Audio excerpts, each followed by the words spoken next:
Hello friends, good morning, welcome back to my channel. তোমরা সবাই কেমন আছো? আশা করছি ভালো আছো আর সুস্থ আছো। আর আমি অনেকটা মন খারাপ নিয়ে ব্লগটা শুরু করছি, কারণ আজকে আমার শ্বশুরমশাই মানে বাবা চলে যাবেন, বাড়ি চলে যাবেন। অনেকটা জেদ করেই যাচ্ছেন বলতে পারো, কারণ আমরা অনেক করে চেয়েছিলাম যে বাবা আমাদের কাছে থাকুক।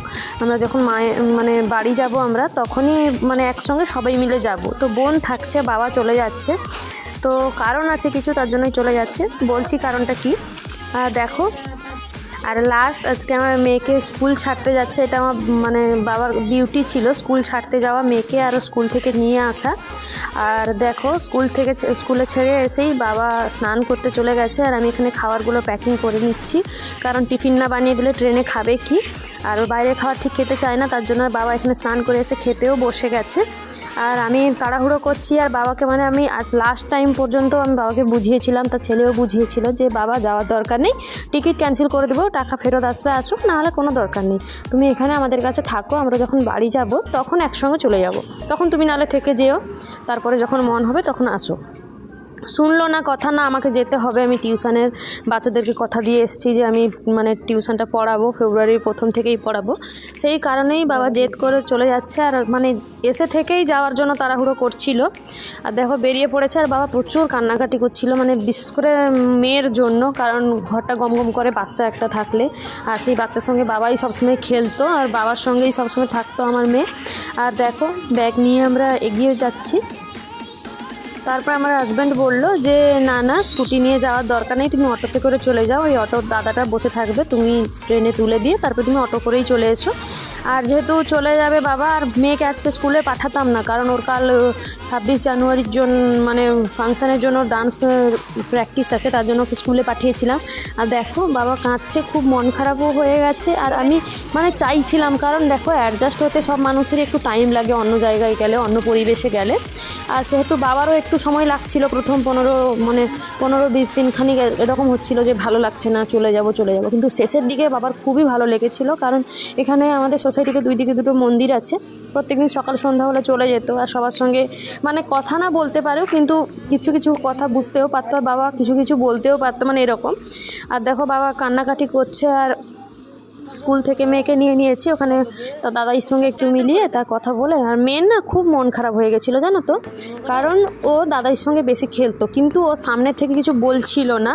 কারণ আমি পরে আমার মেয়ের ম্যাডাম ফোন করে বলল যে প্রচুর কান্নাকাটি করছিল, কারণ তুমি স্টেশনে ছাড়তে চলে গেছো বলে তোমাকে আর ফোন করে ডাকিনি, সেই জন্য। আর দেখো মেয়ের মনটা দেখেছো কেমন, মুখটা পুরো ঝুলে গেছে এরকম।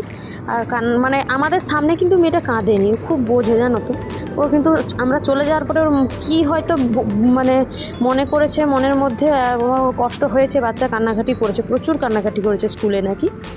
আর দেখো এখন স্কুলে ওকে দিয়ে দিচ্ছি ম্যাডামের কাছে, আর গেটটা খুলেনি, বলছে আর একজনের জন্য আর গেট খুলবো না, ওপর থেকে এই বাচ্চাকে নিয়ে নাও। ওকে ফ্রেশ করিয়ে খেতে বসতেই আমাদের প্রায় 2-2:30 বেজে যেত। সেই রকমভাবেই বাবা খুব সুন্দরভাবে ম্যানেজ করে নিয়েছিল সব জিনিসটা। আমার তো ওইটাই ভয় লাগতো যে টাইমে খাওয়ার খেতে না বসলে হয়তো বাবার মুড খারাপ হয়ে যাবে, এরকম কিছু প্রবলেম ছিল না।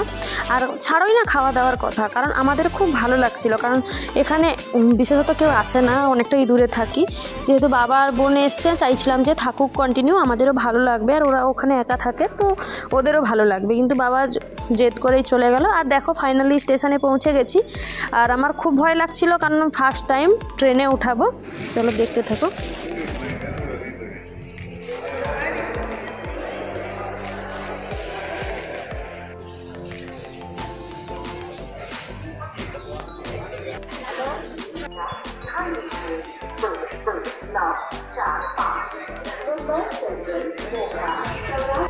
এখন স্টেশনে চলে এসেছি, আর বাবাকে ছাড়তে এসেছি।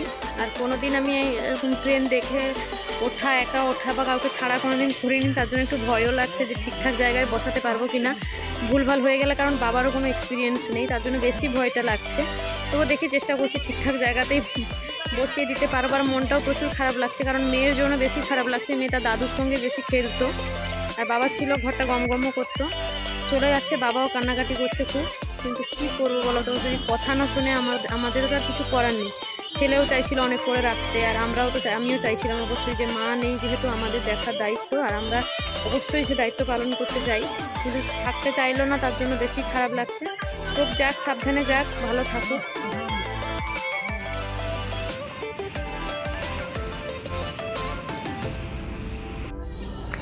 আর বাবার যেহেতু মানে কি বলবো, এসিতে টিকিটটা হয়নি কারণ অ্যাভেলেবেল ছিল না, তো স্লিপারে করতে হয়েছিল। দেখো ফাইনালি ট্রেনটা এসে গেছে, এবারে বাবাকে তুলে দিব। প্রচুর মন খারাপ হচ্ছে, মানে বাবাকে আমি স্টেশনেও বলছি যে বাবা থেকে যাও, চলো ফেরত চলো, টিকিট ক্যান্সেল করারও দরকার নেই আর যাওয়ারও দরকার নেই, কিন্তু কথা শুনলো না, কি করবো বলো। তো চলো এখন বসিয়ে দেবো ট্রেনে, আর একদম ঠিকঠাক জায়গায় পৌঁছে দিয়েছি বাবাকে।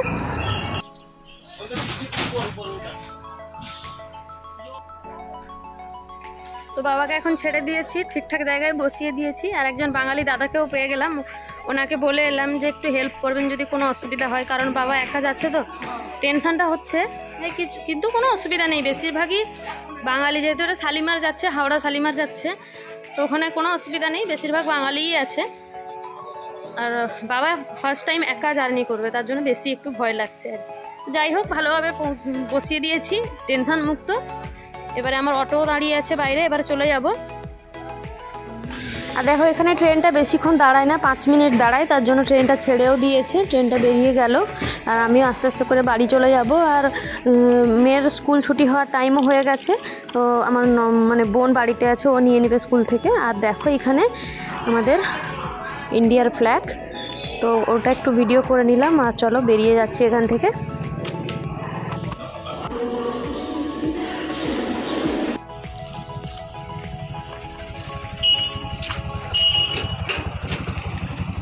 তো আজকের ভিডিওটা এতটাই, দেখা হচ্ছে নেক্সট ব্লগে।